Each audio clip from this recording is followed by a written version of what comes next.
Olá, saudações! Língua portuguesa. Mais um momento para nós conversarmos sobre a nossa tão querida e amada língua portuguesa, aqui no Aula em Casa Amazonas, e vamos conferir o nosso conteúdo da aula de hoje. Observe. Aí temos então aula 163, Aula em Casa Amazonas, língua portuguesa, gênero lírico, épico e dramático. Então, nós vamos viajar hoje e, olha, muita coisa do que nós vamos a observar aqui na aula tem a ver com o nosso dia a dia. E, constantemente, eu estarei associando o conteúdo que nós estamos vendo na aula com o nosso dia a dia. Então, o nosso livro já está aberto, prontinho para nós viajarmos aí e aperfeiçoarmos ainda mais a leitura, o modo como nós vemos os textos, tá bom? Gênero lírico, começamos com ele. Gênero lírico, lírico. Você certamente já deve ter tido contato com os salmos lá da Bíblia, lembra? Ou mesmo os cânticos de Salomão. Por que que eu estou relembrando, retomando? Porque no gênero lírico, o poeta expressa seus sentimentos íntimos através do eu lírico, através do sentimento. A palavra lírico, lírica, vem do latim e está relacionada a um instrumento, que é a lira, que era muito comum na Grécia Antiga. Então, o lírico tem a ver com o sentimento. Guarde a palavra. Lírico muito relacionado a expressar o sentimento. Lá nos Cânticos de Salomão, por exemplo, ou mesmo lá nos Salmos. Os Salmos, exatamente. Lá nos Salmos você vai encontrar também o gênero lírico ali presente, porque está expressando sentimentos, tá bom? Você pode conferir também depois aquele salmo que você prefere e você perceberá que os sentimentos ali estão sendo apresentados, tá bom, meus amados? Agora tem mais sobre o gênero lírico, vamos ver. Olha, ele se divide em poesia, é muito comum associarmos ao poema, poesia, mas também ali há outras situações, como o hino, por exemplo, a elegia, haikai, que você pode buscar, procurar, consultar também para saber mais sobre as outras estruturas. Mas o soneto, o poema, é uma estrutura muito comum, ali é muito comum nós encontrarmos o gênero lírico que está expressando sentimentos. Guarde a expressão ali que estou apresentando sobre o gênero lírico, que é expressar os sentimentos, tá bom? Vamos avançando, observe. Olha o que nós temos aí. A diferença entre poesia, poema e soneto. A poesia, como está sendo apresentada, pode estar em tudo, primeiramente. A poesia pode estar em uma paisagem, eu posso sentir ali o sentimento de paz, por exemplo, ou de perturbação também, tá? Pode estar também em uma obra de arte, em artes plásticas em geral, em situações do cotidiano, do dia a dia, como, por exemplo, o pôr do sol. Você já observou, apreciou o pôr do sol? É isso? Ou o nascer do sol também, aquela manhã maravilhosa. Você observa e diz, nossa, Deus é maravilhoso. De outra forma, você está expressando o seu sentimento de agradecimento, por exemplo, por tudo aquilo ali, e você está também aí dentro do gênero lírico, expressando os sentimentos. Nossa, que pôr do sol maravilhoso! Você está expressando o sentimento. Por isso nós falamos gênero lírico. Poesia está em tudo. E, avançando, nós temos o poema. Observe agora. O poema é um texto do gênero lírico, né? Composto de versos, estrofes também, não é isso? Ou mesmo em prosa, como você está vendo o texto aí agora, é um texto em prosa. Mas é muito comum nós pensarmos o poema relacionado a estrofes, que é o conjunto de versos, não é isso? Eu tenho um conjunto de versos, eu tenho uma estrofe. E é muito comum também a rima estar presente, mas também ela pode não estar presente. A rima não é obrigatória na estrutura, como você estudará em que momentos a rima se esteve presente nos poemas, em que momento ela não esteve. Isso você vai estudar nas escolas literárias. Aqui é uma apresentação, é um apanhado mesmo, para que você avance nos estudos literários. Lírico, expressar o sentimento. Poesia está em tudo. No pôr do sol, por exemplo, o poema é a estrutura em que eu apresento os meus sentimentos. E o soneto, tão importante, vamos lá. Olha o soneto agora. O soneto diz assim, olha.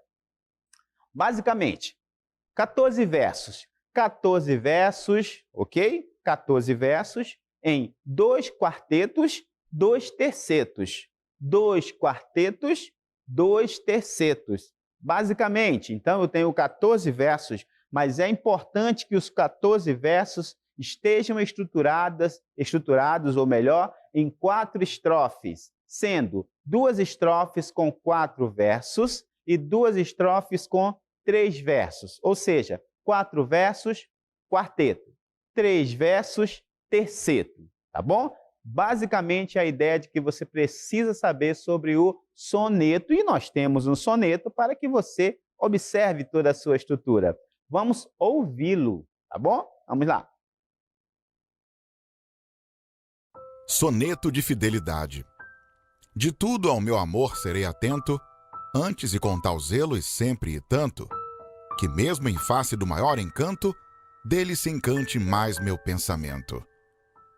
Quero vivê-lo em cada vão momento, e em louvor hei de espalhar meu canto, e rir meu riso e derramar meu pranto, ao seu pesar, o seu contentamento. E assim, quando mais tarde me procure, quem sabe a morte, angústia de quem vive, quem sabe a solidão, fim de quem ama, eu possa me dizer do amor que tive, que não seja imortal, posto que é chama, mas que seja infinito enquanto dure. Vinícius de Moraes.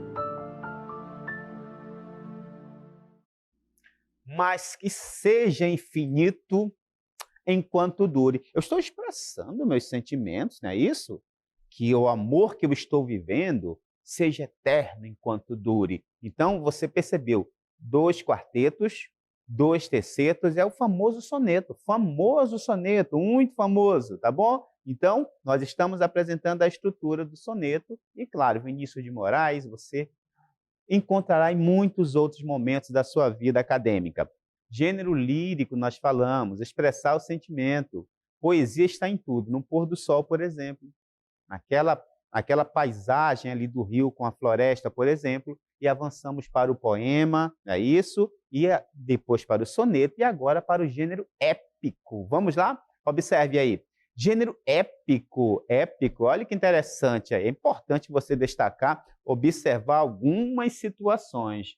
Por exemplo, primeiramente, que é uma poesia, é uma estrutura objetiva, impessoal, cuja característica maior é a presença, atenção, aqui, gênero épico, é a presença de um narrador falando do passado.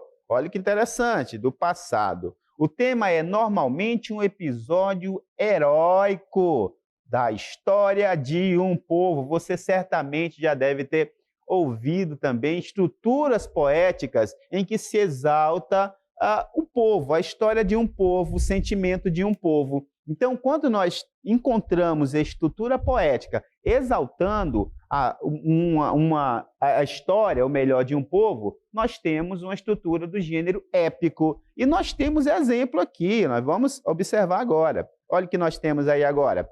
As armas e os barões assinalados, que da ocidental praia lusitana, por mares nunca de antes navegados, passaram além da Trobana, olha aí, Tabrobana, ou melhor, cessem do sábio grego e do troiano, as navegações grandes que fizeram, cálice de Alexandre e de Trajano, a fama da vitória que tiveram. Gente, aí nós temos os Lusíadas, tá bom? Nós temos aí Lusíadas cantando, sabe o quê? Cantando, sabe o quê? Tem mais um trechinho aí, cantando mais, sabe o quê? Ó, mais um trechinho aí, ó. Que eu canto peito ilustre lusitano.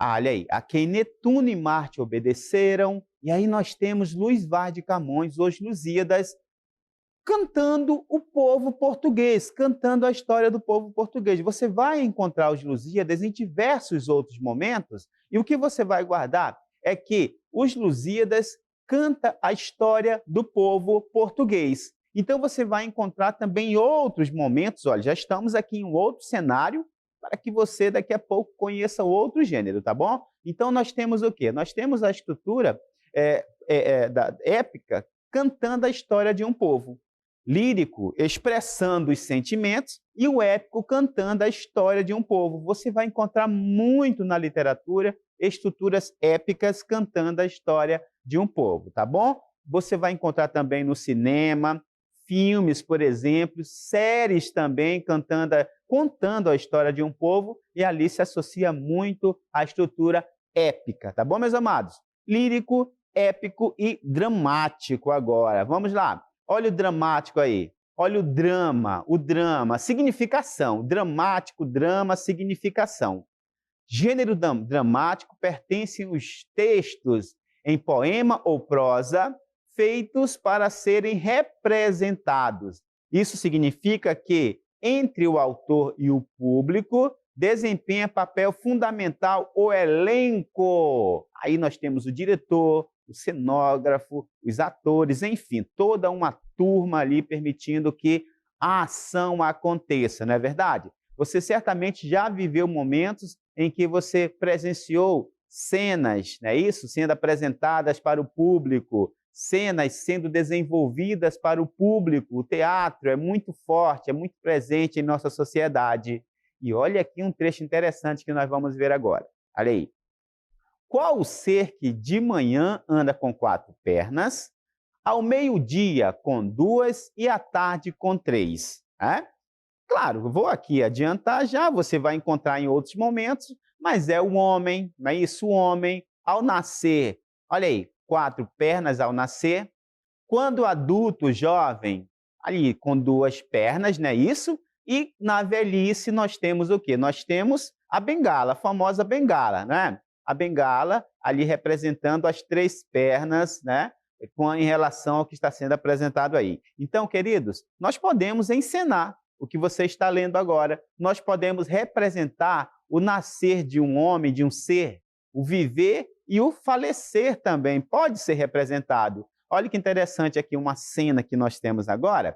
É para quê? Para que você viva ainda mais essa questão do dramático. Lírico, épico e dramático. O dramático nós vamos ensinar, mas ele também tem uma subdivisão. Olha aqui tudo montado, né? Nós poderíamos estar representando agora aqui, ó, o nascer do homem, a fase adulta, jovem e também o falecer. Tudo isso relacionado à ação, ao gênero dramático. Mas tem mais, vamos avançando aí. Olha o que nós temos aí agora. O gênero dramático, olha aí, compreende as seguintes modalidades. A tragédia, primeiramente. O que você sabe sobre tragédia? Aí tem um pouquinho, representação de acontecimentos trágicos, geralmente com finais fúnebres relacionados à morte, e vai explorar temas diversos relacionados às paixões humanas, não é isso? É muito comum, na sua origem, os deuses ou semideuses interferirem também ali. Mas nós temos a tragédia hoje pensada e você não teve dificuldades em associar a palavra tragédia a um acontecimento. E poderíamos encenar aquilo ali. Encenar, sim, é isso, seria possível. Também tem uma outra parte no dramático, vamos ver agora, que é a comédia. Vamos lá. Tragédia, comédia, também não trouxe dificuldades para você, não é isso? A comédia representando textos humorísticos, não é isso? É muito comum. Aqui em Manaus, por exemplo, Amazonas, por exemplo, nós temos um nome que está despertando, Leandro Leite, e ele faz isso muito nas suas representações, né? Como humorista, nos seus stand-ups, não é isso? A sua comédia em pé. Ele canta as tragédias, ele canta as comédias, e olha que interessante, eu posso juntar a comédia, a tragédia, em uma só expressão, que nós vamos ver agora, que é a tragicomédia. Habilidade em que se misturam elementos trágicos e cômicos. Originalmente, significa a mistura do real com o imaginário, o que os stand-ups, a comédia em pé faz, não é isso? Já percebeu? A comédia em pé reúne, de certa forma, o humor e a tragédia. Por exemplo, eu citei Leandro Leite, um dos exemplos, né, que está despertando muito, e também outros nacionalmente conhecidos aí. Eu vou ficar com o Leandro Leite e depois você pode pesquisar outros comediantes também, tá bom? A farsa. Vamos lá. Surgida por volta aí do século XIV, a farsa vai designar uma curta peça teatral de caráter crítico. Vai criticar a sociedade. A intenção da farsa é criticar a sociedade, apresentar. Lá no Barroco você vai encontrar muitos poemas que se assemelham a uma farsa por apresentar crítica à sociedade, tá bom? E o alto agora, vamos ver. Pronto, agora, isso, surgido aí na Idade Média, são textos curtos de temática cômica, os quais são geralmente formados por um único ato, representando também alguma coisa, e você vai encontrar, por exemplo, o Alto da Compadecida, se você quiser.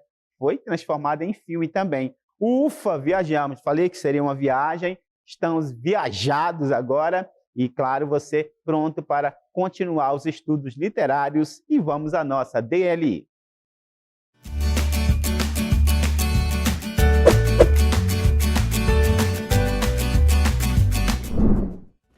Pronto, amados. Agora nós vamos praticar, não é isso? Aí temos a questão 1, ela continua, claro, você terá um tempo para ler, mas vou apresentar. Vamos lá, então, passando um pouco mais, aí, olha, você vai observar os números, tem um pouco mais, e escolher uma das alternativas, tá bom? E a segunda questão, aí está, prontinho para você caprichar, tá bom? E daqui a pouco nós vamos interagir.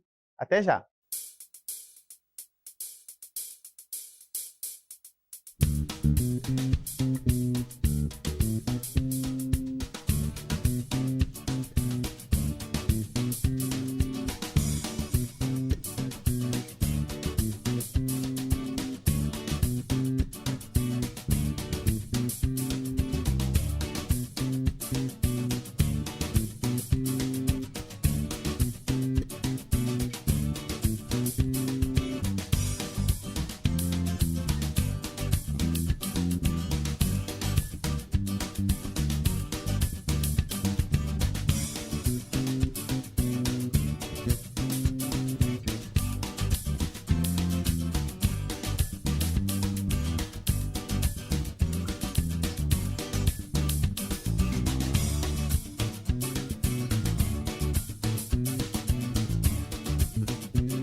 A, B, C, D ou E?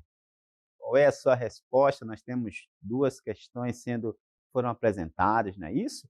Mas, claro, antes de nós interagirmos com os nossos alunos no chat aqui, eu quero, claro, lembrar, não é isso, que a nossa equipe de língua portuguesa está prontinha para tirar as dúvidas, nossa equipe pedagógica presente também no chat, nossos intérpretes, os intérpretes, as intérpretes maravilhosos, importantíssimos nesse processo, aí a nossa equipe técnica também, maravilhosa e sempre aí fazendo de tudo para estarmos aqui, olha, conversando, batendo um papo, apresentando as respostas. Por exemplo, aqui, olha, o Kennedy, bom dia, não é isso? O Kennedy também participando aqui da Escola Estadual Coronel Fiuza, é Careiro da Várzea, por isso que é aula em casa Amazonas. Careiro da Várzea presente.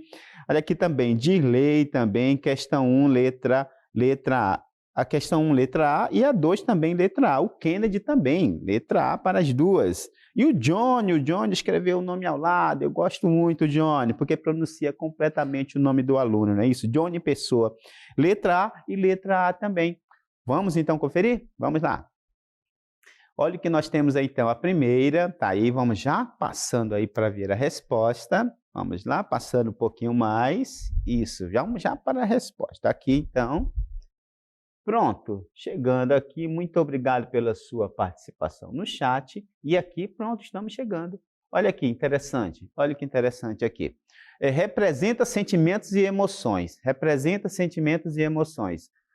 O que acontece, então, aqui? A primeira, pronto, está aqui, a primeira. Então, eu vou eliminar a primeira pela expressão sentimentos e emoções. Não pode ser o dramático, sentimentos e emoções, vocês sabem que é o lírico, não é isso?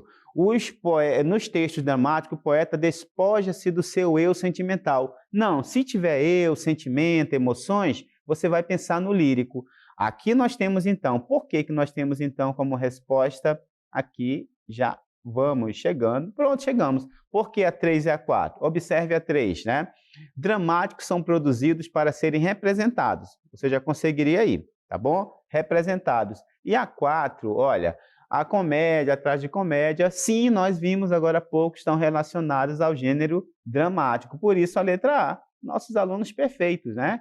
Tá ali, ó, está predominando verbos e pronomes na primeira pessoa, né? Isso relacionado aos líricos. Nos textos poéticos, nós temos o quê? Diz aí despojamento do eu, predominância de sentimentos e acontecimentos heróicos. Então, se nós tivermos a expressão heróicos, nós vamos pensar no épico. E a segunda que nós temos é o gênero lírico. Aqui está o gênero lírico. A principal característica é a subjetividade, tá bom? E o soneto é uma das expressões. Então, só para nós fixarmos um pouco mais, quando nós falarmos de lírico, nós temos o sentimento presente, expressando o sentimento, tá bom? Quando nós falarmos do épico, acontecimentos, não é isso? Históricos, heróicos também, e o dramático muito voltado para a representação, tá? Muito você vai encontrar disso nos stand-ups na comédia em pé. Eles gostam muito de misturar a comédia, a tragicomédia, é isso, misturando tudo ali, a tragédia e apresentando para o público. Então, os textos de stand-up, de comédia em pé, estão muito associados a isso aí, tá bom, gente? A questão do dramático. Tá bom, meus amados? Muito obrigado pela companhia e até a próxima. Tchau!